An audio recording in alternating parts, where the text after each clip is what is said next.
Comme l'a fait Moïse après avoir reçu les 10 commandements, je redescends du mont Sinaï. Malheureusement, une fois en bas, Moïse constate que les Hébreux ont abandonné leur foi et vénèrent désormais un veau d'or. Sous le coup de la colère, Moïse jette les tablettes à terre. En punition pour cet instant de faiblesse, les Hébreux sont condamnés à errer dans le désert pendant 40 ans avant de pouvoir atteindre la terre que Dieu leur a promise. J'espère que ce mouvement migratoire aura laissé une trace archéologique. J'apprends qu'un éminent archéologue français qui travaille sur un site reculé a peut-être découvert des éléments probants. Je reprends la route et m'enfonce davantage dans le désert vers un lieu nommé Serabit el-Kadim, où le mot « isolé » prend vraiment tout son sens. Bon, juste une petite route de campagne. Ici, pas de route, juste des traces de pneus laissées dans le sable par des 4x4 qui traversent le désert. Je crois que je suis un peu perdu. Pour trouver ce site archéologique, je vais avoir besoin d'un coup de main. Heureusement, mon contact m'a déniché un guide. Enfin, si j'arrive à le trouver. D'après le GPS, je me trouve à 24 km. Mais dans ce genre d'endroit, les distances sont rallongées. Rouler dans le désert. Âme sensible s'abstenir. On a des milliers de traces de pneus qui vont dans tous les sens. Sans parler des virages serrés et des pentes hyper raides. Et suffisamment de sable pour engloutir les pneus les plus robustes. Surtout, ne jamais s'arrêter. Car si vous vous enlisez, vous n'aurez personne pour vous tirer d'affaire. Normalement, il devrait plus être loin. Je vois une structure. Ah, voilà. Ça doit être ça. Dans un lieu qui semble particulièrement inhospitalier, je trouve des signes de vie. Un petit campement bédouin et le guide pour qui j'ai fait toute cette route. Salam alaikum. C'est vous, Rabia? Oui, je m'appelle Rabia. Josh, il paraît que vous êtes l'homme de la situation si je veux me rendre à Serabit. Oui. Bon, alors, on y va en voiture? Non, on y va à pied. À pied? C'est loin? Très loin. Parfait, bon, bah alors je vous suis, c'est parti. Mon nouvel ami bédouin nous éloigne du campement vers un ravin aux parois escarpées. Les bédouins sont les rois du désert. Sans l'aide de mon guide, je n'aurais jamais trouvé ce sentier. Nous prenons de la hauteur jusqu'à atteindre un site caché. Un lieu qui va peut-être nous révéler si le peuple sémite de l'Exode a bien traversé le Sinaï. Mon guide grimpe en sandales, mais plus ça monte et plus j'apprécie les semelles de mes chaussures. Bon. Aucune marge d'erreur. C'est très étroit. Nous arrivons enfin sur un haut plateau désertique. Nous voici tout en haut. Tout en haut! Au milieu de ce paysage désolé, je suis très étonné de voir au loin des constructions bâties par l'homme. Le temple est là. D'accord. Moi, j'y retourne. Très bien, je vous laisse. Allez, au revoir. Merci beaucoup. Mais je vous en prie. Au revoir. Je marche en direction du site. J'ai l'impression d'être sur une autre planète. Pour comprendre ce qu'il fait là, je retrouve l'égyptologue français Pierre Tallet. Pierre! Josh, enchanté. Enchanté. Je suis très étonné de voir tout ça. Je m'attendais absolument pas à trouver ça ici. Il faut dire que c'est l'un des temples les plus reculés de toute l'Égypte. Il a été construit vers l'an 2000 avant notre ère par des mineurs. Si le Sinaï semble complètement vide, ce n'est qu'à la surface. Dans l'Antiquité, les Égyptiens lançaient des expéditions très éloignées du delta du Nil pour ramener des ressources telles que le cuivre ou, ici, la turquoise. C'est une très jolie pierre précieuse, très appréciée des Égyptiens. Oui, elle possédait une grande importance symbolique pour les Égyptiens. En haut de ce plateau, on ne compte pas moins de 30 anciennes mines de turquoise. Et au milieu du site, voici ce que les Égyptiens ont bâti. Un temple au sommet d'une colline qui a près de 4000 ans, sculpté par les mineurs qui travaillaient dur, bien loin de chez eux. Voici une stèle.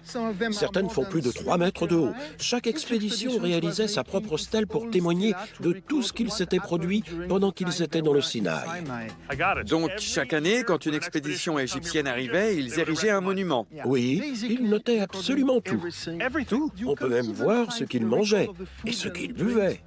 Ce genre de stèle, c'est un peu l'équivalent des réseaux sociaux de l'époque. Certains prenaient même en photo leurs repas. On a même les menus. Oui, on a les menus et les festins. Très bien, continuons. Mais tout n'est pas égyptien dans ce temple perdu. Il y a quelqu'un d'autre dans le coin. Voici quelque chose de très particulier. Vous voyez ce personnage? Oui, sur un animal. Oui, il est sur un âne. D'accord. Et les Égyptiens ne sont jamais représentés en train de chevaucher un âne dans leur iconographie. Jamais? C'était réservé aux étrangers. Il s'agit principalement de sémites, quand c'est le cas. C'est un sémite? Oui, il s'agit d'un sémite qui est venu aider les Égyptiens à extraire de la turquoise vers l'an 1800 avant notre ère. Dans l'Ancien Testament, ce serait un Hébreu, quelqu'un qui vient de la région de Canaan. Un Cananéen. C'est extraordinaire. Nom d'un hiéroglyphe. Voici la preuve, gravée dans la pierre, que les Hébreux travaillaient dans le désert du Sinaï à l'époque des événements de l'Exode. On prend l'histoire avec un grand H et on cherche des similitudes avec ce qui aurait pu inspirer ces récits. Quand on sait que des Sémites ont été présents ici, qu'ils ont travaillé en Égypte et dans le Sinaï, alors on commence à faire un rapprochement avec l'histoire de ce peuple en mouvement. Oui, c'est un point de rencontre entre les cultures. J'ai quelque chose de très intéressant à vous montrer à l'intérieur. Dedans? Exactement. Plus intéressant encore? Oui. Je vous en prie. Josh, voici la partie la plus importante du temple. Le sanctuaire qui est consacré à la principale divinité. Donc là, on a la déesse, et ça, c'est le roi? Oui, elle est face au roi. Il s'agit de la déesse Hathor. Celle qui ressemblait à une vache? Hathor, la déesse égyptienne de l'amour, de la fertilité, de la musique et du plaisir, était souvent représentée sous les traits d'une femme avec des cornes. Ici, elle a une forme humaine. Si elle avait des cornes, c'est parce qu'elle était parfois représentée sous les traits d'une vache. Le parallèle avec l'Exode est très curieux. Vous vous rappelez le veau d'or vénéré par les Hébreux sur le mont Sinaï? C'est une éventualité assez extraordinaire. Ce que l'on trouve dans l'Exode, c'est que les gens se mettent à vénérer un veau d'or, alors qu'ici, on a des Sémites qui vénèrent une déesse vache. Oui. Cet endroit n'est pas qu'une mine de turquoise, c'est une véritable mine d'or archéologique. Et dans l'une des salles à proximité, Pierre me montre un autre fragment d'histoire qui nous concerne tous autant que nous sommes. Nous avons ici un nouveau caractère qui a probablement été créé par les Sémites qui participaient aux expéditions égyptiennes. Ces mineurs, ces Sémites qui étaient là, ils ont décidé de graver ça sur le mur. Oui. Pourquoi? Ça représente quoi? Très probablement, ils ont vu ce que faisaient les Égyptiens avec leurs hiéroglyphes et ils ont voulu écrire quelque chose à leur tour. Par exemple, ici, on a un mot sémite, Aleph. Aleph. Aleph est un mot sémite signifiant bœuf, d'où les cornes. Mais c'est le premier son du mot Aleph que les Sémites tentaient de représenter. Que se passe-t-il quand on le retourne? C'est un A. Exactement. Donc, Aleph signifie bœuf. On dessine un bœuf, on le retourne et on a la lettre A. C'est ça. Ou encore ce symbole qui représente l'eau et se prononce même. Et si on coupe les bords, on reconnaît la lettre M.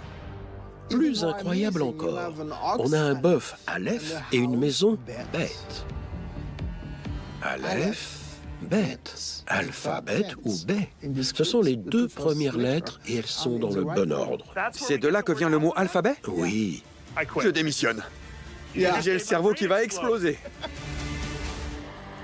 Ce que vous voyez là pourrait être le graffiti le plus important au monde. Ce bœuf et les autres symboles seront plus tard repris par les Phéniciens, puis en hébreu, en grec et en latin, et ainsi de suite jusqu'à la lettre que nous avons apprise à l'école. C'est ici que tout a commencé. Quand on prend les Hébreux, quand on prend le peuple sémite, ce qu'on a là, c'est un lien direct avec ces personnes. Il n'y a rien de plus concret. C'est leur empreinte digitale. Quelqu'un s'est assis ici et a gravé les prémices de notre langue écrite. Oui. C'est vraiment extraordinaire, tout le monde devrait voir ça. Après tout, on s'en sert chaque jour pour écrire. Oui, évidemment.